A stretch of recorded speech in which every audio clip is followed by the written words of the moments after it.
How to repair torn lips. Sometimes the lip on your Animotion mask will become detached from the wire, causing it not to move correctly.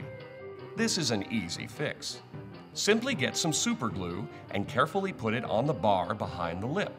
Push the lip down against the bar, and within seconds, your Animotion mask will be ready to wear.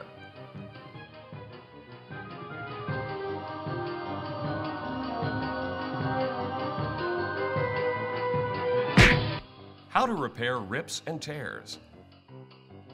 If you happen to get a rip in your Animotion mask on the side of the mouth, like so, it is an easy fix. Simply get some super glue and carefully place it inside the gap of the tear. Then, push the sides together, and within seconds, your Animotion mask will be ready to wear.